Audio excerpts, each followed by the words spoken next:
Hi guys, Maikeru here. This is my From Zero to Hero series and we're on day 14. This is the final day of week 2. Our goal was to reach Prif by the end of week 2 and I guess we'll find out in this episode if I did or not. So let's get right into it. Oh, my first ever effigy. Nice, that's awesome.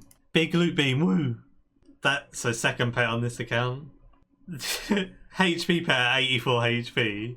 There's so I think Morty's like the easiest pet in game though, right? It doesn't surprise me that that would be my first combat pet, but it surprises me that I got it so early. Ooh, we just got 85 HP and 70 strength, so we're moving up in the world in that regards as well. Still super hyped about that pet. Right, so we've used up our last screenshot of sacrifice with 77 attack, 73 strength, and I'm going to stop there for now. I've got quite a lot of charms to use up and hopefully it will get me to 75 summoning. So let's go do the summoning grind and cross our fingers that we have enough. Worst comes to the worst, I'll just start using up some of my greens for that last stretch. Then it's moving on to the last of my construction and my dungeoneering before Prif. I got 434 gold charms, I have 1,799 greens, 183 crimsons and 30 blues. Gonna use all the blues and golds to get myself to 74, then I can make granite lobsters to go with my crimsons. Then the last stretch I'll do with greens and I'll just do the highest thing I can there. Let's go get 75 summoning.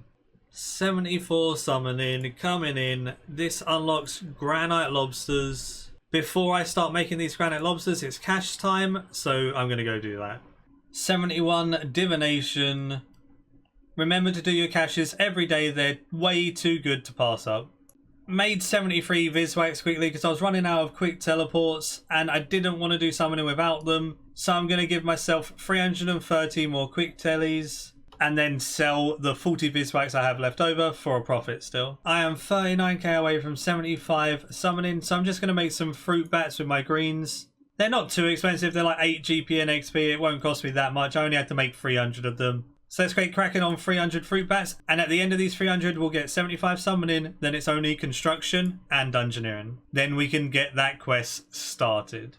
75 summoning is done. There is the requirement for Plague's End. Took way too long to get those charms, but we did it. Now I'm going to go do some construction and try not to hurt my hand too much. There is 75 construction. My hand doesn't hurt too bad, surprisingly. And that is the second from last requirement for Plague's End. We just need our 75 dungeoneering now. We are 80k away from 75, so we can go get that. Just the last stretch now. Feeling very, very good. Plague's End, here we come.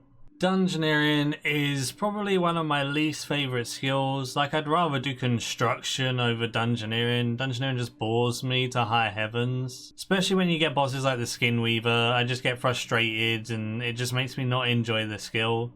This skill will definitely be sinkholes and dailies to 99 from here on out after I get 75. We did it. 75 dungeoneering.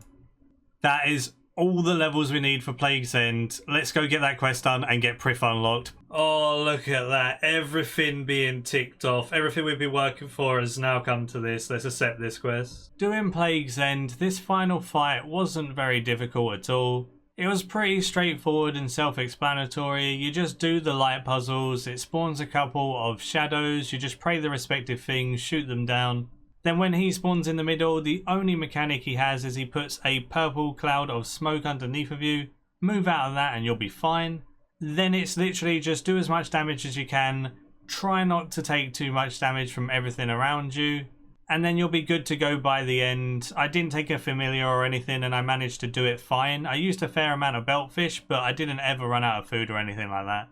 I was using range as well, and he's weak to magic, so if I was using magic it would have been even easier, but I sold my magic gear, didn't I? So at least we had decent range gear. We did it. We got 50k XP lamps in all of those Prif skills. We got the Of the Elves title and access to Priftiness. We also had the exoskeleton outfit, which will help with some pickpocketing eventually as well. But the main thing is we've unlocked Prif and we've done it in under 2 weeks. So the goal we set ourselves was achieved, which is really, really awesome. Now I can kind of chill, lean back a little bit, probably do a little bit of herb lore because I want to get 85 for super anti-fires for QBD. The first boss I will be doing on this account will be QBD. So getting 85 Herb Lore is very, very useful. QBD isn't very fun without super anti-fires. Then from QBD we can move up to other things like God Wars Dungeon 2, etc. once we have a bit more money and a bit more gear. But let's go to Prif now. There we go. We can pass the gods, head up into Prif. First things first in Prif, grab the lodestone. Feels good not having to go to Varric GE anymore, having Prif unlocked and just all that quality of life that Prif has to offer with it. Good times. Let's get going on some herb lore then. I need to do some Koshin volunteers and I need to knock them out and loot from them each time. I want to try and get 75 thieving. The reason why I want 75 thieving is because Flash Powder Factory minigame requires 75 thieving, agility, and 50 herb lore. I want to get the modified botanist head add-on for herb lore gains. So this modified botanist head add-on has a 5% chance to do an extra potion, just like the portable well. But obviously the portable well has a 10% chance, not a 5%. So that stacking with the well and with the scroll of cleansing, you get a lot of your money back. This means you can break even quite easily. I want to break even and get super anti-fires and things like that. So I'm going to try and do it as much as possible and make some money or break even while getting to 85. This means I need to cost volunteers until 62, then I can go do some safe cracking. So we're going to be here for a while because I'm 52 now. 62 thieving, we've unlocked safe cracking, so now we can get way better XP rates in thieving with safe cracking to get 75. This hurt my hand more than construction, to be honest. I hate Koshin volunteers. In order to unlock safe cracking, we need to do this last caper, which required 62 thieving. It gives us quite a lot of thieving XP too, so let's get that done and then we can get cracking. We did it, a guild of our own. We got 30,000 thieving XP and 4,000 herb lore XP. That 30k thieving XP is actually really, really nice. Now time to start the safe cracking. Now I just got to talk to this safe cracking trainer who's in the Thieves Guild. Obviously you need to fully unlock the Thieves Guild from all of the capers. So now I spoke to him, I've got given a small loot bag and a stethoscope which I can use to help pick lock safes. So let's go pick lock those safes for some nice XP. When it comes to the safe cracking, I have a safe cracking guide in the description if you want to check that out. It has the locations of all the different safes, so where I'm running around for each of the levels will be in that guide. I just did all of the first tier safes from 62 all the way till 69. Then I went and done the second level safes from 69 to 75, and then that got me high enough to do Flash Powder Factory. Safe cracking is so awesome. The XP rates are very, very hefty. You get very fast experience from level 62 and onwards. You can do it all the way to 99 and it competes with pretty much every single training method, even dwarf traders when you get over 90. This being able to compete with every single skilling method and making it better, to be honest, than most of them, it's just so nice and such a good addition. I'm so glad Jagex have made safe cracking, because the levels where you had to cost volunteers or do Menophyte thugs or pyramid plunder, it was absolutely horrible and nobody liked it at all. Now at least you have safe cracking, a fast alternative that you can AFK for some decent XP or actively do for amazing XP. I literally just can't stress enough how awesome safe cracking is. I know I'm saying it's this amazing thing, but it really, really is. I actually enjoyed getting 75 thieving and I never thought I would have said that ever. We got enough pilfer points to upgrade to a medium loot bag, so now we can do safe cracking for longer before having to come back. I actually made like 1.4 mil or something getting to 75 thieving. When we trade this in, we're going to have 75, and now we can do the Flash Powder Factory minigame. So we have the access to the Flash Powder Factory because we have 75 agility, 75 thieving, and 40 herb lore now. I'm going to go do this, get that botanist head add-on for 5% more saving, like I said about earlier. Very happy with how quick that thieving was. Safe cracking really helped all of those mid-levels in thieving. It was so bad before. Koshin volunteers and stuff, absolutely terrible. Safe cracking, awesome. So then let's start this Flash Powder Factory minigame and start on this botanist head add-on. Doing the Flash Powder Factory is pretty simple. All you do is run to the flashing arrows and get the potions. Then you mix them in the potion mixture that would then be the new flashing arrow. Things to increase your XP are apparatus that you can find on the floor by searching rubble or picking up an apparatus. They spawn here and there, and obviously they're going to give you more points, so it's always worth looking out for those. Charging yourself up on the charge pylons is really useful as well, because it gives you 10% if you've charged yourself once, 20% if you charge yourself twice, and this charge lasts 100 seconds. So when you're running around the outside, you should always charge yourself up as much as possible. Then you just keep doing this over and over again until you've done a game and you get like 100 to 150 points a game, depending on how well you've done. After just under 2 hours, we managed to get 1,000 points. We were pretty lucky and got the mask off of Treasure Hunter, so I only had to buy the head add-on. So I can buy the head add-on, add that to my botanist mask. Now I have a 5% chance of making an additional potion alongside 10% with the portable well. Let's go make some potions. We bought 2,000 Lantadine potions unfinished and 2,000 potato cacti. Gonna try and make 2,000 super magic potions with the botanist mask and the scroll and the well, and see if we can break even or profit, or if we make minimal loss. The 2,000 makes cost 13.4 mil. Herb lost so fast. It's been half an hour since I started my test. I've made 1,250 potions or so. Think just under. That means I'm going to be getting 500k experience an hour making super magics. I do have the avatar buff and 10% from pulse cores that are popping off in portables like always. And you get the 10% from the well.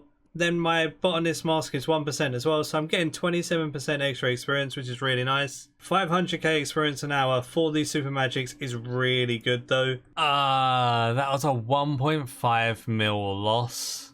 That was quite a considerable loss, to be honest. 1.5 mil is a lot of money. I think I'm going to try this with super defenses and then also try it with super strengths. See if some are break even or a small loss. Compare it to this and then see which ones I want to make to 85. But even with the botanist head add-on, I lost 1.5 mil with super magics. They may not be the way to go right now. Let's try making 1,000 super defense potions, 5.1 mil invested in 1,000 of them. Let's see how much money we get back. I slow sold the super defenses and the white berries that I got from making those 1,000 super defenses. And I lost like 500k on those, which wasn't ideal. Then I went and bought some Koan Potion Unfinished and some Limpwort Roots to make super strengths. It cost me about 7.7 mil to buy the super strengths. And if we price check what I've got now, it's 7.85 mil. So super strengths actually look like profit right now. They were profit when I done them before, and they're profit again. I'm so hyped to continue doing super strengths. It seems like super strengths are the best. I lost 1.5 mil on 2,000 super magics. I lost 500k on 1,000 super defenses, whereas 1,000 super strengths seem to have made me about 150k. If I can slow sell these super strength free doses, I will be able to make a profit. And even if I lose like 100 or 200k next 1,000, I'll be breaking even again. As long as I can break even while doing Herblore, I'm happy, and super strengths are still really good XP. So it looks like I'm going to stick with super strengths. Gonna buy some more and make some more, and then I'll check if it's still profit. So let's see with another test. Whoa, okay, so these super strengths sold 350k over mid. This means I profited about 500k from making these super strengths. And that's only in 1,000, so instead of losing 500k, I just made a 500k. I just made back what I lost on those super defenses. Let's make some more, see if I can profit. 15.4 mil nearly, going in to 2,000 makes. Let's see how much money we get from these 2,000 makes. Can we get more than 15.4 mil back? Especially if they're selling over mid, it should be quite easy to do. So the 2,000 going in cost me 15.4 mil. Managed to get 15.7 mil nearly, so that's 300k profit if I sell these at mid. But if these super strengths sell over mid again, I'm going to make a good amount of money. So it's still looking like profit even if I sell them at mid. Let's see if I can sell them at a good price. I decanted my super strengths into 4 doses as the 3 doses weren't selling, and I pretty much instantly sold nearly all of them for more than what I spent on all of the mats combined. So those Limpwort Roots that I have left over, those 232, that's pure profit. And I got a little bit of profit from these super strengths as well. Definitely going to do super strengths all the way to 85 to get super anti-fires. As you can see, the rest have sold now. So I made money just with the super strengths alone, and then all those import routes are pure profit. Time to buy another 2k, do the exact same thing, and break even and get 85 Herblore. So the next clip you should see is me getting 85 Herblore, and that's how I'm going to end this week. 85 Herblore has been achieved. If we take a look, we can now make super anti-fires. So going into week 3, when we start it, it'll be a bossing orientated week because we've done Prif, and the thing you guys voted for next was doing mid-level bossing. These super anti-fires will allow me to do QBD, which is the perfect starting point for mid-level bossing before moving on. Feels good, man. Looking at our stats, we have 1,867 total level, 116 combat, 120 quest points. We got Prif. We got 75 thieving as well, which was a really nice added bonus, and 85 Herblore for super anti-fires. The account is looking pretty spicy now. Very, very happy with the gains. That's it for this week. Do give the video a like if you did enjoy this video and you enjoyed the week as a whole. I'm going to do a roundup video tomorrow. The roundup video will include my time played and things like that, and my plans moving forward. So look out for that roundup video, and until tomorrow, see ya.